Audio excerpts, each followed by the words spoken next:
এটাও এসেছে। মুমিন ব্যক্তির স্বপ্ন কিন্তু সত্য হবে। কোরআনে এমনও দলিল আছে যে কাফেরের স্বপ্নও সত্যি হয়েছে।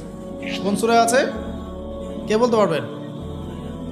কাফের ব্যক্তির স্বপ্নও সত্যি হয়েছে এমন দলিল কোরআনের কোথায় আছে? কে বলতে পারবেন? হ্যাঁ, সূরা ইউসুফ। কি না আপনার? জি, আশিক। ঠিক আছে, মাশাআল্লাহ। আশিক ভাইয়ের জন্য আমাদের একটা হাদিয়া থাকবে ইনশাআল্লাহ, আপনি আলোচনা শেষে নিয়ে যাবেন। তো ইউসুফ আলাইহিস সালামের যে ঘটনা সূরা ইউসুফ, সেখানে আছে যে অমুসলিম দুজন ব্যক্তির স্বপ্ন সত্য হয়েছে, হয় নাই? একজন এসে বলেছেন আমার মাথায় রুটি, রুটি খেয়ে নিচ্ছে পাখি।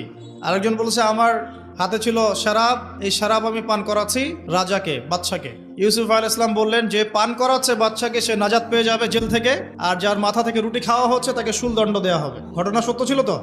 আচ্ছা, এখানে এই দুই ব্যক্তি কিন্তু মুসলিম নন, তারা কিন্তু অমুসলিম। তো যেটা বলছিলাম যে আল্লাহর পক্ষ থেকে মুমিন ব্যক্তিকে সত্য স্বপ্ন দেখানো হতে পারে শেষ জামানায়, বেশি বেশি হতে পারে। তাই যখন ভালো কোনো স্বপ্ন দেখবেন শুকরিয়া আদায় করবেন আল্লাহর কাছে।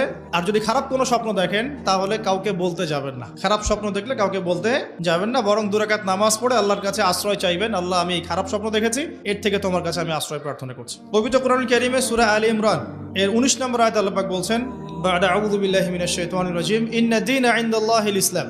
আল্লাহ রাব্বুল আলামিন নিজে বলছেন যে নিশ্চয়ই আল্লাহর কাছে একমাত্র গ্রহণযোগ্য দিন বা জীবন ব্যবস্থার নাম কি? ইসলাম। ইসলাম শব্দের অর্থ কি? আমরা বলি শান্তি। সত্যিকার অর্থে ইসলাম শব্দের অর্থ হচ্ছে আত্মসমর্পণ করা। কি করা? আত্মসমর্পণ করা। যে ব্যক্তি আত্মসমর্পণ করে, যে ব্যক্তি ইসলাম পরিপূর্ণরূপে পালন করে, তাকে আমরা বলি মুসলিম।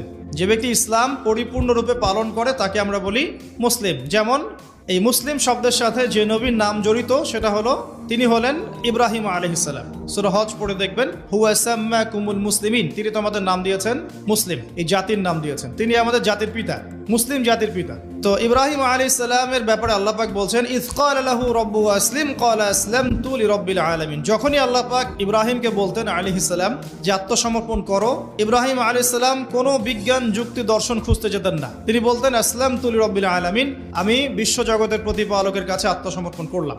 উদাহরণ দিচ্ছি, আল্লাহ রাব্বুল আলামিন ইব্রাহিম আলাইহিস সালামকে বলেছিলেন স্ত্রী এবং সন্তানকে জনমানব শূন্য কাবা ঘরের পাশে রেখে আসতে। ঠিক আছে, জানি তো আমরা। ইব্রাহিম আলাইহিস সালাম জানতেন সেখানে কোনো মানুষ নেই, কোনো পানি নেই, কোনো প্রাণীও নেই, না খাবার আছে, না পানি আছে, না কোনো প্রাণী আছে। এরপরেও তিনি স্ত্রী এবং সন্তানকে সেখানে রেখে আসলেন। আল্লাহ পাককে প্রশ্ন করলেন না কেন রেখে আসবো, এর পিছনে কারণ কি, যুক্তি কি, দর্শন কি, জিজ্ঞেস করেছেন? ইয ক্বালা লাহু রাব্বুহু আসলিম, যখনই আল্লাহ পাক বলেছেন আত্মসমর্পণ করো, মেনে নাও, তিনি বলেছেন আসলামতু, আমি মেনে নিলাম।